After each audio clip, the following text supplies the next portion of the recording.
अस्सलाम वालेकुम everyone. Okay so हम गए थे fractures in the middle third of the phase, जिसमें मैं आपको ज़ायगोमा के फ्रैक्चर्स के बारे में बता रही थी और उसमें मैंने आपको उसके सारे क्लिनिकल फीचर्स बता दिए।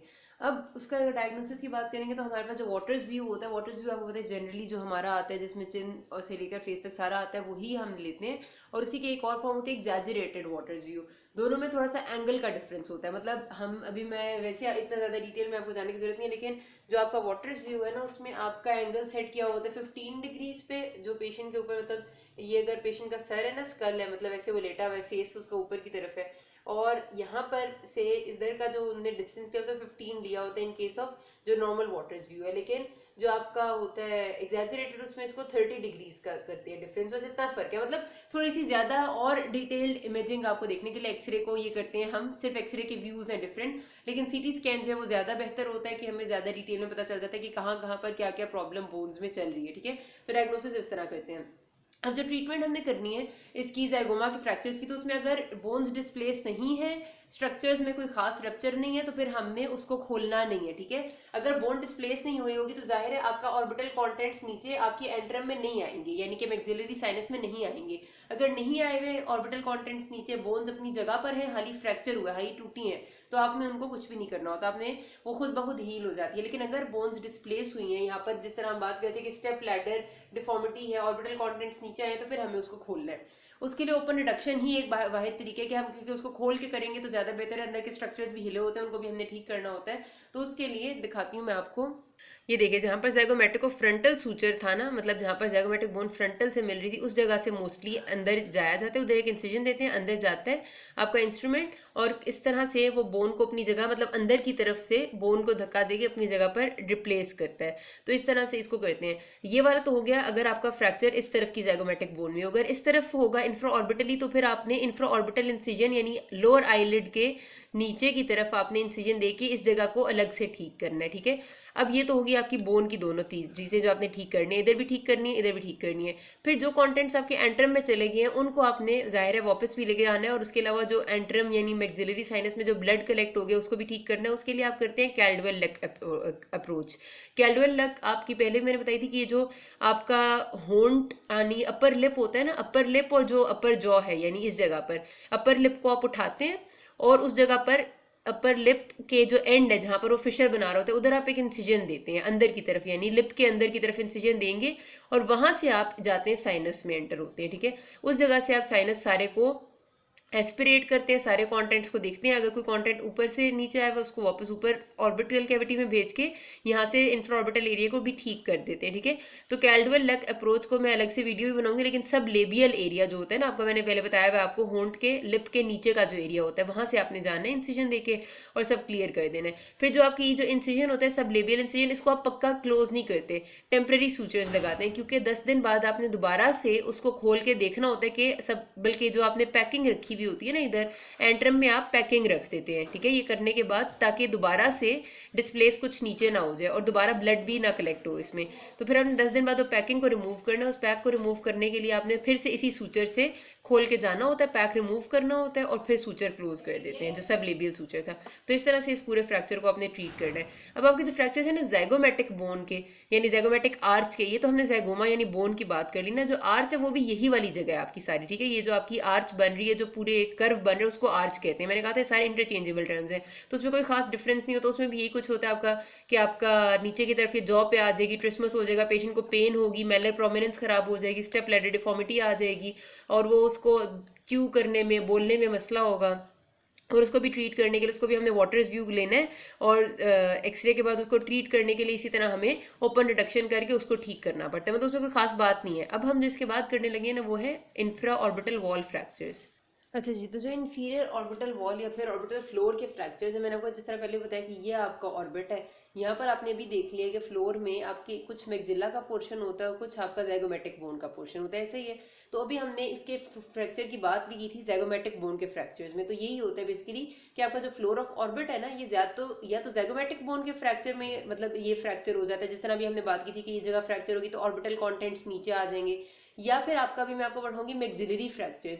मैक्सिलरी फ्रैक्चर्स में एक फ्रैक्चर होता है, उसे हम कहते हैं ली फॉर्ट टाइप 2, वो यूं करके यूं आ रहा होता है। ठीक है, ऐसे करिए, अभी मैं आपको पढ़ाऊंगी। ठीक है, मैक्सिलरी में तो वो फ्रैक्चर जो है उसमें भी आपकी ये वाला ऑर्बिटल फ्लोर में प्रॉब्लम आ जाएगी। जाहिर सी बात है, अगर ऑर्बिटल फ्लोर में ये दो बोन्स हैं, मैक्सिला एंड ज़ाइगोमेटिक, तो मैक्सिला का फ्रैक्चर और ज़ाइगोमेटिक का फ्रैक्चर, यही दोनों जो होंगे वो आपके ऑर्बिटल फ्लोर को इन्वॉल्व करेंगे। तो मैक्सिला का लीफ फोल्ड टाइप 2 होता है और ज़ाइगोमेटिक का ज़ाइगोमेटिक होता है। इन दोनों में आपका ऑर्बिटल जो फ्लोर है वो रप्चर हो जाता है। अगर अलग से, मतलब ज़ाइगोमेटिक को कुछ ना हो, मैक्सिला बोन को अलग से कुछ ना हो, सिर्फ ऑर्बिटल फ्लोर रप्चर हो, तो वो यही हो सकता है कि ब्लो आउट फ्रैक्चर, यानी किसी ने जोर से आंख में मुक्का मारा है और आंख सारी की सारी तोड़ फाड़ कर दी है, तभी ऐसा हो सकता है, वरना नहीं होता। तो वरना हमेशा यही दो बोन्स हैं जिनके फ्रैक्चर होते हैं, तो उसके साथ आपका ऑर्बिटल फ्लोर भी इन्वॉल्व हो जाता है। अब इसमें फिर से कोई मुश्किल बात नहीं है, खुद पता चल रहा है आपको कि ऑर्बिटल फ्लोर इन्वॉल्व होगा, तो आपकी सबसे पहली बात है कि कोई ब्लो आउट फ्रैक्चर आंख को तो लगा ही लगा, तो आपकी आंख अंदर की तरफ चली जाएगी, एनॉफ्थेल्मोस हो जाएगा। एक्सॉफ्थेल्मोस होता है बाहर आ जाना, एनॉफ्थेल्मोस होता है अंदर चले जाना, आंख अंदर चली जाएगी आपकी। सारे एरिया में आपका एक्यूमोसिस होगा, पेरी ऑर्बिटल एक्यूमोसिस जाहिर है, कोई ना कोई भी वेसल लीक करती है तो आपका एक्यूमोसिस तो हो जाते हैं। फिर आपकी पेरीओकुलर मूवमेंट्स रिस्ट्रिक्ट हो जाएंगी क्योंकि आपका ऑर्बिटल फ्लोर रप्चर हुआ है, आंख पीछे चली गई है, और रिस्ट्रिक्शन कुछ ना कुछ, क्योंकि कहीं ना कहीं मसल, कहीं लिगामेंट आपका थोड़ा बहुत टूट जाता है। जब एक आंख की मूवमेंट रिस्ट्रिक्ट होंगी, दूसरी ठीक होंगी, तो उसकी वजह से पेशेंट को पार्शियल स्क्विंट हो जाता है और उससे डिप्लोपिया होता है। डिप्लोपिया होता है दो दो नजर आना, और वो हमेशा तभी होता है, पेशेंट दो दो तभी देखते हैं जब दोनों आंखों से अलग अलग इमेज देख रहा हो। ये आंख कहीं देखना चाह रही है लेकिन ये आंख रिस्ट्रिक्ट होकर वहां नहीं देख सकती, इस वजह से। फिर यहाँ पर मैंने आपको दिखाया था अभी सारी पिक्चर्स में कि इंफ्रा ऑर्बिटल फोरामेन है, वो फोरामेन में से इंफ्रा ऑर्बिटल नर्व निकलती है जो कि आपकी सारी sensations of this area of the face के लिए रिस्पॉन्सिबल है। जब वो नर्व डैमेज हो जाएगी तो सेंसेशंस लॉस हो जाती हैं, या तो आपको सेंसेशंस कम फील होती हैं फेस पे, या फील ही नहीं होती इस एरिया में, दरमियान वाले एरिया में। ठीक है, इसमें कोई मुश्किल बात नहीं थी। डायग्नोसिस कैसे करना है? हर चीज़ के डायग्नोसिस में एक ही बात है कि आपको एक तो पेशेंट की कंप्लेन होगी, हिस्ट्री होगी, फिर आपने एक्सरे वाटर्स व्यू करना है, और वाटर्स व्यू में आपको एक इंपॉर्टेंट चीज़ इस पर नजर आती है, वो होती है टीयर ड्रॉप ओपेसिटी। वो दिखाती हूँ मैं आपको। ये देखें जी, वाटर्स व्यू में आपको नजर आ रहा है, इसमें ऐसा लगता है आंसू का जो कतरा होता है ना वो नीचे आ रहा है। ठीक है, उसकी तरह का ये साइनस के अंदर ओपेसिटी है। देखिए इधर बिल्कुल नॉर्मल है, ये आपका मैक्सिलरी साइनस है, ये ऑर्बिट है। ठीक है, इस साइड का मैक्सिलरी साइनस बिल्कुल नॉर्मल है, इस साइड के मैक्सिलरी साइनस में देखिए ये कतरा की तरह का हो गया, बिल्कुल टीयर ड्रॉप की तरह। ठीक है, इसको टीयर ड्रॉप ओपेसिटी कहते हैं। इसका मतलब होता है इंफ्राऑर्बिटल फ्रैक्चर है और चीज़ें नीचे आ रही हैं। अच्छा जी, तो इसका डायग्नोसिस करने के बाद ये टीयर ड्रॉप ओपेसिटी आपको नजर आती है, एंड देन आप, जाहिर सी बात है कि थोड़ा बहुत अगर जरूरत पड़े तो आप सीटी स्कैन कराते हैं, लेकिन अगर नहीं जरूरत तो बिल्कुल नहीं कराते। आप restriction of ocular movements check कर लेते हैं। अब आपको पता है कि इसमें हमने कहा ऑर्बिटल फ्लोर इन्वॉल्व हुआ है, तो जो ऑर्बिटल फ्लोर के मसल्स हैं वो डेफिनेटली इन ट्रैप होते हैं, वो इन्वॉल्व होते हैं, और उसकी वजह से ऑर्बिटल मूवमेंट्स रिस्ट्रिक्ट होते हैं। तो अगर आप आई बॉल को ऐसे पकड़ें, ग्रास्प करें और उसको मूव करके खुद अपने हाथों से देखेंगे तो आपको रिस्ट्रिक्शन फील होगी, क्योंकि कहीं ना कहीं पर मसल के फाइबर्स में प्रॉब्लम होगी। तो रिस्ट्रिक्शन ऑफ ऑकुलर मूवमेंट से भी हमें डायग्नोसिस पक्का हो जाता है कि यार ये फ्रैक्चर है। ट्रीटमेंट अब इसकी इस तरह से है कि आपने ज़ाहिर ऑर्बिटल फ्लोर को रिपेयर करना है। उसके लिए दो अप्रोचेज इस्तेमाल हो सकती हैं। एक होती है आपकी ट्रांस एंट्रल अप्रोच, यानी आप डायरेक्टली अपने जो एंट्रम है, यानी आपका जो मैक्सिलरी साइनस है वहां पर जाएं, और उससे आप एंट्रम से फिर इंफीरियर ऑर्बिटल वॉल में ऐसे, मतलब आप एंट्रम को खोलें और एंट्रम यानी मैक्सिलरी साइनस से आप उंगली डालेंगे और आप इंफीरियर ऑर्बिटल वॉल को अपनी जगह पर उंगली से अपनी ठीक कर सकते हैं, और उसके बाद आप उसको वायरिंग करके सब कुछ सेट करके बंद कर देंगे। ठीक है, एक ये अप्रोच होती है ट्रांस एंट्रल अप्रोच, कि आप साइनस से जाएं। ये अच्छी अप्रोच इसलिए कि आपके साइनस के जितने कंटेंट्स अगर कुछ इसमें भी आया हुआ है तो आप उसको भी वहीं पर रिपेयर कर देंगे, साइनस को आप ड्रेन भी कर देंगे अगर उसमें ब्लड वगैरह कलेक्टेड है। दूसरी होती है आपकी, जो होती है यहाँ पर, जिसमें आपने लोअर लिड से जाना होता है, उसको आप कहते हैं इंफ्रा ऑर्बिटल अप्रोच। ठीक है, ये इंफ्रा ऑर्बिटल एरिया जो होता है ना आपका लोअर लिड का, उसके लोअर लिड वाली जगह पर आप इंसिजन देंगे और वहां से जाएंगे, वहां से आप ऑर्बिटल फ्रैक्चर को ठीक करेंगे और उसको सब कुछ ठीक कर देते हैं। लेकिन वही बात है कि इसमें आपने साइनस तक डायरेक्टली पहुंचना थोड़ा सा इसमें ज़्यादा मुश्किल हो जाता है।